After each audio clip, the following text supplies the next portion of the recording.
Rugby Recap was brought to you by Specsavers. I'm Jennifer Sanasi, you're watching News 24 Live, and welcome to the series of videos where we take you through all of the South African rugby games brought to you by Specsavers. I'm joined in studio by Sport 24 editor Garen and chief writer Rob, and we're going to take you through the second test match the Boks played against Wales on Saturday. Now, Garen, we all had the Boks pegged to win this match by a huge margin because they killed Wales in the first test match, but that actually wasn't the case. They had us on the edge of our seats. Why don't you take us through the game? Right, as we said last week, I expected Wales to be a lot more competitive in this test than they were in the Durban test a fortnight ago, and they certainly were. For large parts of that game, I actually thought the South African team were going to lose. Wales got off to a flying start. They opened up, I think it was a 17-0 lead or something like that earlier in the match. South Africa, to their credit, did come back with a couple of yellow cards, which to the Welsh side, which helped South Africa. A penalty try early on, just before half-time, got South Africa back into the game. They only trailed 17-14 at the break. And at that stage, I actually thought, the altitude would get to the Welsh side. The South Africans were on a bit of a roll and that they'd run away with things in the second half. But I was proved a little bit wrong there. Actually, Wales extended their lead and they led up until 8 minutes to go, where South Africa finally got things right.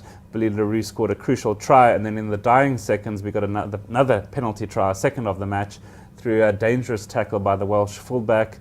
After a consultation with the TMO, referee Steve Walsh eventually awarded the penalty try, and there was no coming back for the Welsh side after that. So a bit of a shock for the South African system, if you like. They apparently trained incredibly well. There was a relaxed atmosphere in the camp this week, which was boded well for things in the match. But the Welsh, to their credit, they're a proud nation. They were never going to roll over, and they certainly gave South Africa a fright. Heyneke Meyer, the Springbok coach, talked after the game that it was his proudest moment ever, his best winners coach, which I thought was going a little bit too far. Mm-hmm. I didn't really think South Africa played nearly as well as they should have. Sure, pulling a match out of the fire like that, would hopefully hold them in good stead going forward, maybe even a World Cup tournament like next year.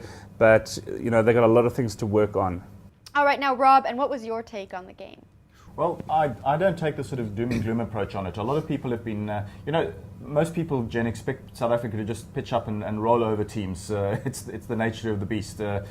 People have massive expectations, and not every test match is going to produce the sort of the fairy tale scoreline that the people want. I mean, we even saw that in New Zealand, didn't we, Garen, where England put up a really good show in the series against them. They lost one of the tests by 1 point, were in a couple of the others to quite advanced stages of the match, which just reminds you that you don't just pitch up and win any test match, willy-nilly. I always felt that the Boks were going to get into trouble in one of the tests against Wales. I got it wrong, because I thought the first test would be the one where Wales would hit South Africa and catch them a little bit cold. Instead, it was the other way around. The Boks caught them cold in the first test, and then boy, did the Welsh hit back in the second test. Perhaps the Boks were not quite as mentally switched on as they might have been. Often happens when you've had a really good game the previous week. The expectation is that you'll then up it even another gear and take it to a quite surreal level, and it just didn't happen. The Welsh knocked the Boks onto the back foot. But what was fabulous, I thought, was the fact that the Springboks still managed to claw out the results.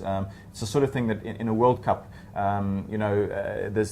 it's difficult to place a premium on results like that. It shows you that the Springbok, from a temperamental point of view, have got that bulldog spirit to be able to get over the line really against the odds. They were trailing 30-17 with not very many minutes left on the clock, needed 2 converted tries. And okay, one of them was a penalty try, but they got them. 31-30, the main thing is they won the match.